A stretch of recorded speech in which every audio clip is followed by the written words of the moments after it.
బీసీల పునాదుల మీద ఎన్టీ రామారావు గారు నిర్మించారని అదొక నానుడు ఉంది. సో మీరు ఇప్పుడు మళ్ళీ కొత్తగా ఆ బీసీలందరినీ మీరు ఏమార్చేసి మరి వాళ్ళకి ఓటు బ్యాంక్ వాడుకున్నదైతే మీరేం బీసీలను ఏమి పెద్దగా ఉద్ధరించి ఊర్లో వెళ్ళింది ఏం లేదు. ఇప్పుడు జగన్మోహన్ రెడ్డి గారు వచ్చిన తర్వాత మంత్రి పదవుల విషయంలో కానీ, ఒక మార్కెట్ యార్డ్ చైర్మన్ల విషయంలో కానీ, నామినేటెడ్ పదవుల విషయంలో కానీ, లేదంటే కార్పొరేషన్ చైర్మన్ల విషయంలో కానీ అన్నిట్లో బీసీలకి అని ఎస్సీ ఎస్టీ మైనార్టీలకి దాదాపు 84-85% పదవుల్లో పెద్దపెట్టేశారు. ఇది మాటలు చెప్పడం కాకుండా ఇప్పుడు ఎక్కడ దాకా విజయవాడ ఉంది, విజయవాడ మేయర్ యాక్చువల్గా ఓసీ సీటు, కానీ ఒక బీసీ మహిళకి ఇచ్చారు జగన్మోహన్ రెడ్డి గారు. అలాగే 13 జిల్లా పరిషత్ చైర్మన్లు ఉంటే 13 జిల్లా పరిషత్ చైర్మన్ దాదాపు 8-9 బీసీలకి ఎస్సీ ఎస్టీ మైనార్టీలకు ఇచ్చారు. సో సామాజిక న్యాయం ఎవరు చేశారు? బీసీలు ప్రధానంగా రాష్ట్రంలో అత్యధికమైనటువంటి ఓటింగ్ కలిగినటువంటి సామాజిక వర్గంగా మనం ఇప్పుడు చెప్పుకుంటూ ఉన్నాం. బీసీలకి అంటే గతంలో తెలుగుదేశం పార్టీ ఎలా వ్యవహరించింది, ఈ జగన్మోహన్ రెడ్డి ప్రభుత్వంలో బీసీలకి ఏది న్యాయం చేసింది అనుకుంటున్నారు మీరు? అవునండి, ఇప్పుడు మీకు క్లియర్ కట్ తెలుస్తుంది కదా. ఆయన రాగానే మంత్రి పదవుల్లో బీసీ ఎస్సీ ఎస్టీ మైనార్టీలకు దాదాపు 84-85% మందికి ఇవ్వడం జరిగింది. ప్లస్ అదే విధంగా నామినేటెడ్ పదవుల్లో కూడా అదేవిధంగా న్యాయం చేశారు. దానికి తోడు 56 బీసీ కార్పొరేషన్లు పెట్టేసి దానికి చైర్మన్లు, డైరెక్టర్స్ వాళ్ళకు హోదా కల్పించారు. అంటే సమాజంలో బీసీలు అంటే బ్యాక్వర్డ్ క్లాస్ కాదు, బ్యాక్ బోన్ క్లాసెస్ అని ఒక ఆత్మగౌరవం వాళ్ళలో పెంచారు. దానికి తోడు మీకు జడ్పీ చైర్మన్లు కానీ 13 జడ్పీ చైర్మన్లలో కనీసం 9 మంది బీసీ ఎస్సీ ఎస్టీ మైనార్టీలు జడ్పీ చైర్మన్గా ఉన్నారు.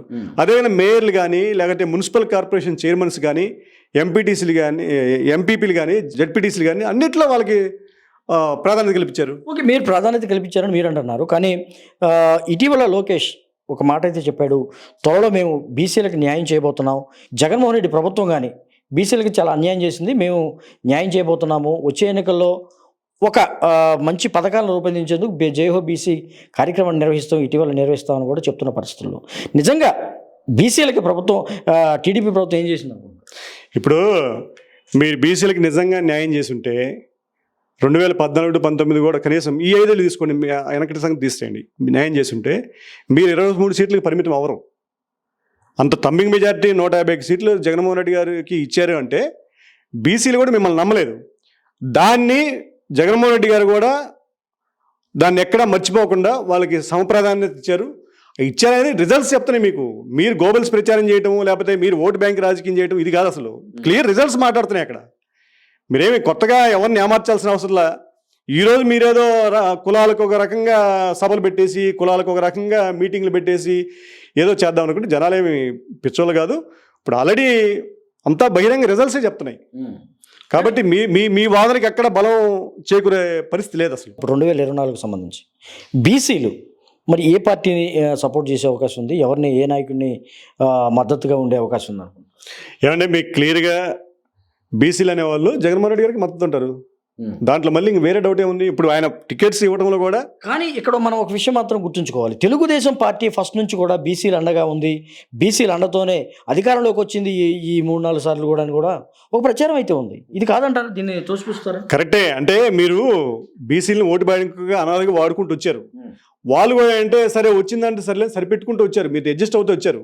ఎప్పుడైతే మీరు వాళ్ళు గమనించి ఇదంతా మాకు చాలా అన్యాయం జరుగుతుంది ఎప్పుడైతే అన్నారో మిమ్మల్ని 23 సీట్లు పరిమితం చేసేసి జగన్మోహన్ రెడ్డి గారు నమ్మకం తీసుకొచ్చారు. జగన్మోహన్ రెడ్డి ఆ నమ్మకాన్ని ఒమ్ము చేయకుండా అదేవిధంగా బీసీ ఎస్సీ ఎస్టీ మైనార్టీలకి దాదాపు 84-85% అన్ని రకాల పదవుల్లో మీకు ఈవెన్ రిజర్వేషన్స్లో వాళ్ళకి రాకపోయినప్పటికీ ఓసీ సీట్లలో కూడా బీసీ ఎస్సీ ఎస్టీ మైనార్టీలని కొన్ని ప్రాంతాల్లో కొన్ని పదవుల్లో పెట్టిన సందర్భం రిజల్ట్స్ చెప్తున్నాయి మీకు క్లియర్గా.